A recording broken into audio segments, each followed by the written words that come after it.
Federal investments in education began to increase dramatically in the 50s and 60s and 70s, in tandem with the rise of the success of the civil rights movement. Americans finally began to recognize the vast inequalities in our education system. Thus, federal funding was used to improve education access for students from poor backgrounds or minority students. Do you promise us that that isn't your ambition? That clearly is not my ambition. I think I've stated that very well today. Then why in God's name do you want to shutter it? Why don't you want to protect kids with disabilities? Why don't you want to protect kids who have been every decade denied equal access simply because of how much their parents make, the zip code they live in, the color of their skin? Why are you in this job at all? If you don't have a dedication to the future of our children, why are you in this job? I, too, am a mother and a grandmother, and I want the best for my family going forward. Vouchers. For my grandchildren, for my great-grandchildren, and I hope to leave a legacy. Education is the foundation of a strong democracy and a fair society. In the United States, the federal government has played a key role in ensuring equal access to education, especially since the creation of the Department of Education in 1979. This department was established to address deep inequalities in the education system, particularly for students of color, students with disabilities, and those from low-income families. Ms. Dean. Thank you, Chairman Adderholt, Ranking Member DeLauro, for holding this hearing, and I thank you, Secretary McMahon, for being here today. I want to start with the role of the Department of Education. I come at this as a mother, as a grandmother, a former teacher myself, a former state legislator with two grandmothers who were public school teachers. I have a lot of experience with the education system in Pennsylvania as well as the country.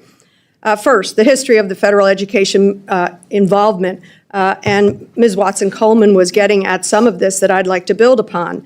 Federal investments in education began to increase dramatically in the 50s and 60s and 70s, in tandem with the rise of the success of the civil rights movement.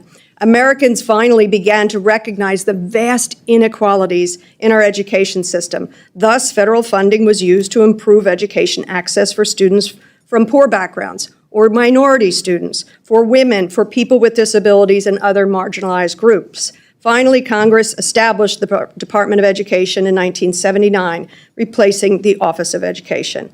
Secretary McMahon, it's alarming that you and the President want to turn that clock back.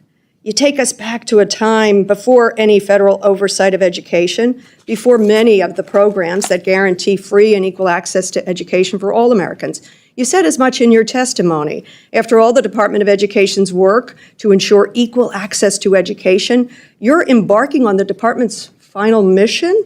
You intend to put yourself out of a job? That's a little jarring to me. If you were a pediatric oncologist, I'd welcome that. Let's get you out of a job through cures, through healing, through ending of pediatric cancer. But ending a department that is supposed to oversee the education of our very youngest, to guide their future? Have you taken the time to educate yourself about this history? I'd encourage you, go ask students who attended school back then. Black students, brown students, students with disabilities, students from poor families.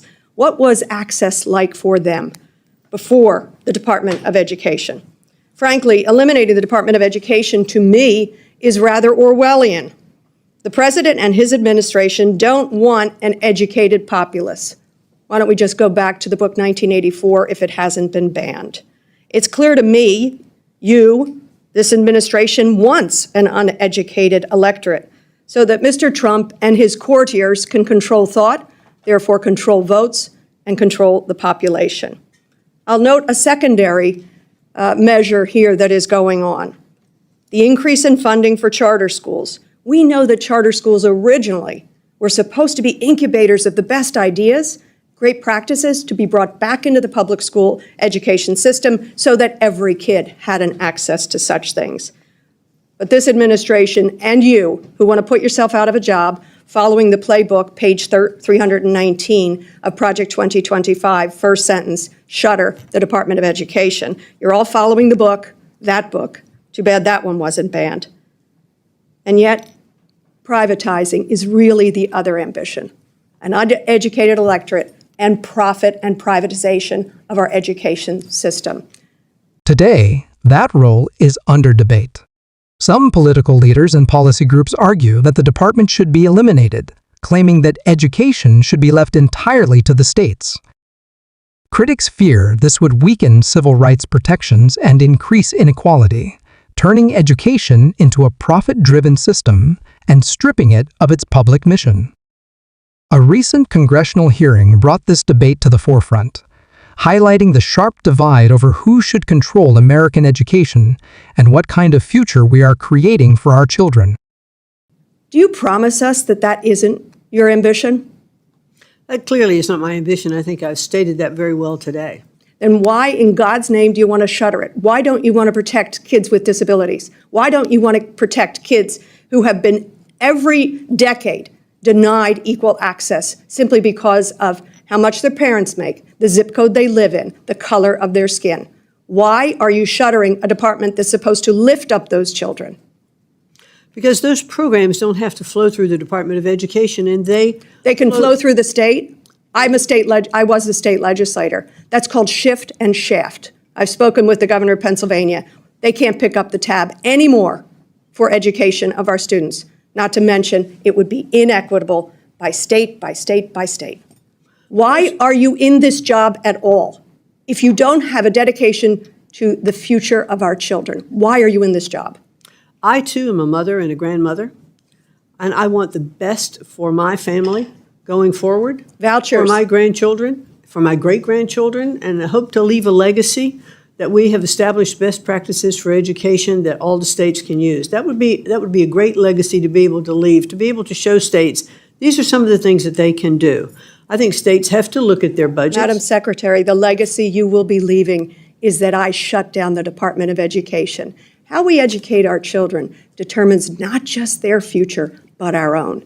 But I think it's a sad legacy you will leave. I yield back. The Department of Education is not educating anyone. Well, I can say this, and I will.